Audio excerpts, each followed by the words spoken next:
I was standing in the hallway with my phone in my hand and I couldn't move. The text on the screen was sent from my husband's number. But it wasn't meant for me. I know she suspects something. Just keep her busy this weekend. And below it, a reply from a number I didn't recognize. Don't worry, she never checks anything. I read it twice. Then a third time. The worst part? The text wasn't about an affair. It was so much worse. I looked up from the screen. Down the hallway. Toward that door. The one Daniel told me, from the very first night we moved into this house, I was never allowed to open. My name is Renata, I'm 31, and until about 8 months ago, I thought I had a pretty good life. I'm a mid-level office coordinator at a logistics company. I schedule things, manage people's calendars, keep the trains running on time. My coworkers trust me. I'm good at my job. But at home, I was mostly invisible. Not in a dramatic way, just in the way that some people slowly become furniture. Present, useful, not really seen. I married Daniel 3 years ago. He was charming, steady. My mother called him a real provider. And back then, that felt like a compliment. He already owned his family home when we met. We moved in shortly after the wedding. I never questioned that. Why would I? I wasn't flashy. I didn't ask for much. I cooked dinner most nights, covered my half of everything, and told myself that quiet love was still love. But there was always that door. A plain door at the end of the hallway, always locked, and every time I so much as glanced at it, Daniel got very, very calm. Not angry. Calm. The kind of calm that sits in the room like a held breath, and that calm scared me more than yelling ever could. If you've ever felt like a guest in your own home, like you were allowed to be there, but not fully trusted, this story is for you. A lot of us learn to shrink ourselves to keep the peace. We stop asking questions. We move around the locked doors and tell ourselves it's fine, until it isn't. If that hits close to home, subscribe so you never miss these stories, and tap like so more people can find them. It started on a Saturday morning. Daniel's mother, Phyllis, showed up unannounced with a rolling suitcase and a smile that told me she wasn't planning on leaving quickly. She and Daniel went straight into his home office, and the door clicked shut behind them. I gave them 40 minutes. Then I made coffee, knocked, and brought it in. I only cut pieces. She doesn't need to know until you're ready. And then, something about paperwork being drawn up. When I set the mugs down, the room went silent so fast it was like a cord had been pulled. Phyllis smiled at me with all her teeth. Daniel asked me how the coffee was coming along, even though I'd already placed it in front of him. That evening, I made an offhand comment, half joking. I said maybe we could finally use the locked room as a guest room for Phyllis since she was staying the weekend. Daniel turned and looked at me in a way that made the air in the room feel thinner. That room is not a conversation. Don't bring it up again. He said it in front of his mother. Phyllis didn't flinch. She just lifted her cup and sipped her tea like she had been expecting exactly that response. Later that night, I was alone in the laundry room, moving a load into the dryer. The machine sits flush against the wall, but I nudged it to the side to reach a fallen sock. That's when I saw it. A yellowed envelope wedged into the gap behind the machine, clearly fallen from somewhere a long time ago. Inside was a folded letter. The handwriting wasn't Daniel's. It was addressed to future occupant. I unfolded it and read the first visible line. If you're reading this, you deserve to know the truth about this house. I heard footsteps. I slid the envelope under a folded towel. Daniel appeared in the doorway. He looked at me for a long, quiet moment. What are you doing? Not, did you find something? What are you doing? I realized later what that meant. He didn't ask if I found anything. He asked what I was doing. Like he already knew something was there and wanted to see if I'd lie. I said I was sorting laundry. He watched me for 3 more seconds. Then he left. Over the next 2 weeks, I started noticing things I'd been too comfortable to notice before. Daniel began coming home early. That had never been his habit.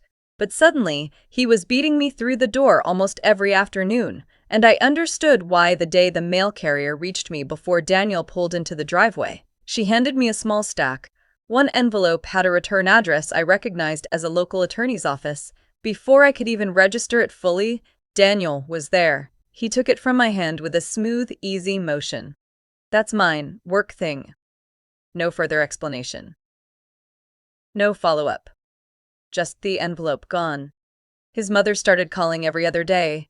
If I answered, Phyllis would say pleasantly, without hesitation, "Oh, I'll just call Daniel's cell." Every single time. Then came the family dinner. Daniel's sister, Carol, her husband, a roast chicken, and a conversation that turned to the house, its history, what it might be worth. I mentioned, casually, that I'd love to eventually renovate the hallway. Open it up? Give it some light? Carol laughed. It wasn't cruel. It was worse than cruel. It was dismissive. "Oh, honey, you'd have to ask Daniel about any of that." I looked at Daniel. He refilled his glass. Later, when I brought it up privately, he said, "She didn't mean anything by it. You're too sensitive." I stopped arguing. I started paying attention instead. I began asking careful questions. A neighbor? A woman at the local title records office who I'd struck up a casual conversation with twice before. I learned something that no one in Daniel's family had ever seen fit to mention. The house was not solely in Daniel's name. There was a second name on the original deed. A woman named Cecile. I tested the name at home one evening. Pretended I'd heard it from a neighbor. Asked about it like it was nothing. Daniel's face changed. I had never seen it do what it did in that moment. It went flat. Completely flat. Then controlled. Then, Cecile was nobody. She's not part of this family anymore. Don't say that name again. Nobody. An entire person reduced to a word. I realized I'd been treating this marriage like a trust fall. I kept falling. He kept stepping aside. What they didn't know was that I hadn't stopped at the envelope. Before Daniel came back to the laundry room that first night, I took out my phone and photographed the letter. Every visible line. And over the following weeks, I started keeping a personal record. Dates. Overheard conversations. The attorney's office name from the intercepted envelope. Cecile's name from what I'd learned at the records office.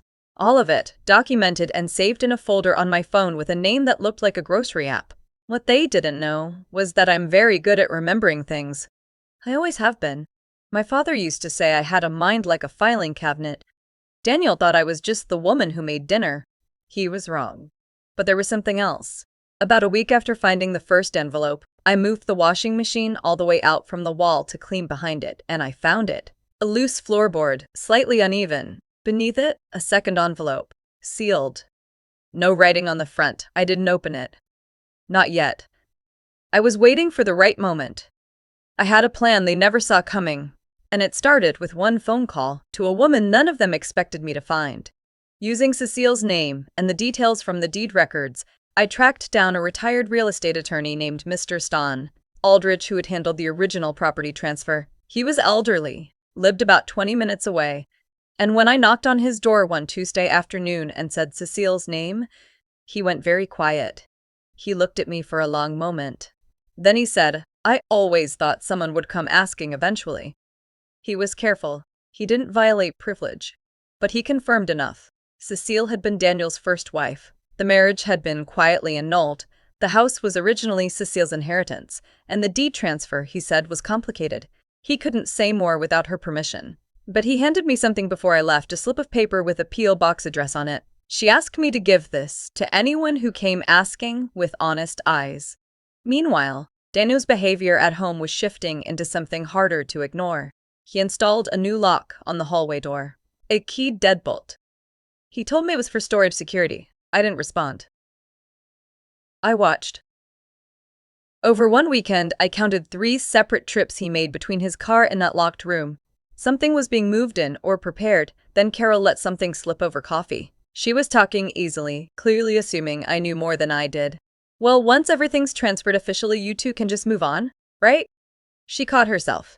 Changed the subject. But I had heard it, and I filed it. Phyllis visited again and casually began pointing to certain furniture pieces around the house, referring to them as family heirlooms that would need to stay with the house. She said it with the easy certainty of someone discussing arrangements that were already settled, as if I wouldn't be in it. I wrote to the P.O. box address that same night. 3 days later, my phone rang.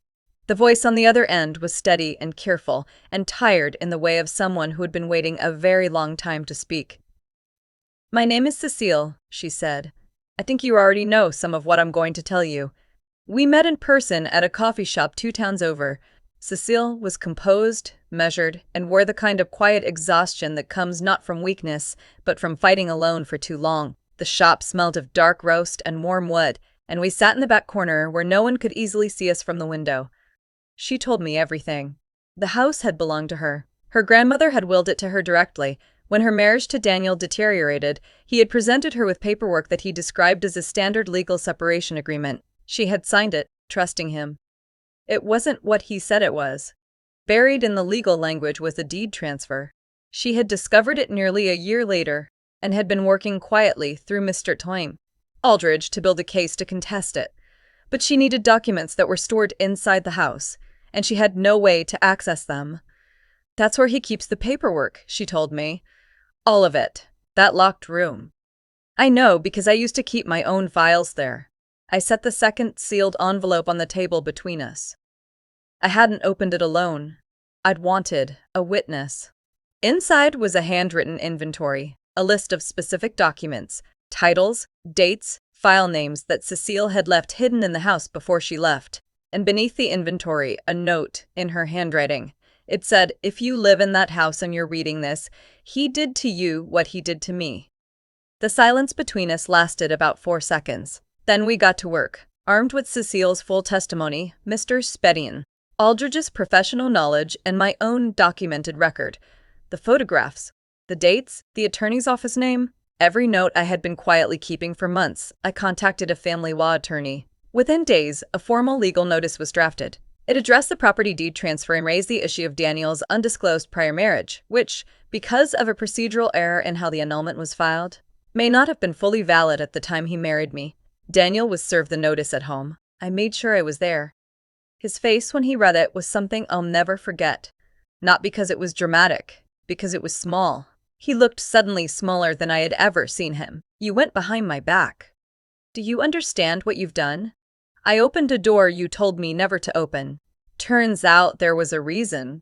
That room was none of your business. Cecile's house was none of yours." His composure broke fully then. He reached for his phone. I didn't wait to see who he was calling. I was already standing at the front door, my bag in my hand, my keys in my coat pocket. I paused in the hallway. One last look at that locked door. The deadbolt was on his side. The truth was on mine. I walked out. I moved into a short-term rental across town. It was small, plain. The carpet was slightly dated, and the kitchen window faced a brick wall. But every single key on my keyring was mine. Every lock in that apartment answered to me, and for the first time in 3 years, that meant something I couldn't fully explain to anyone who hadn't felt its absence. Legal proceedings began. Cecile's case, now supported by my documentation and testimony, moved forward formally. The deed transfer was under review. Daniel's family retained an attorney. Phyllis stopped calling. Carol sent one text. "I didn't know all of it. I want you to know that." I read it. I didn't respond. I didn't need to. I went back to work. My coworkers noticed something, though no one said it directly. I held eye contact longer in meetings. I stopped apologizing before sharing my opinions. I stopped making myself smaller so that other people could feel larger. Then Cecile sent a short message. The court date had been confirmed, and at the end she wrote, "Thank you for being braver than I was." I sat with that for a long time. He told me never to open that room, and he was right to be scared. Because what I found wasn't a secret. It was a mirror showing me exactly who I'd been letting run my life. I'm not that woman anymore. Have you ever felt like you were only allowed to see the version of someone they chose to show you? Like there were doors in your relationship, actual doors or invisible ones that you weren't supposed to ask about? If Renata's story resonated with you, if you've ever had to choose between keeping the peace and knowing the truth, share this video. Someone you know might need to hear it today. And click like to help this story reach the people who need it. These stories exist because real people live them. The locked rooms, the quiet betrayals, the moments where you finally stop asking permission to know the truth about your own life. Those moments are worth talking about. If you're new here, subscribe. New stories go up every week, real, raw, and told for the people who need them most. And if you've been here a while, thank you. You being here means someone else found this story. That matters more than you know.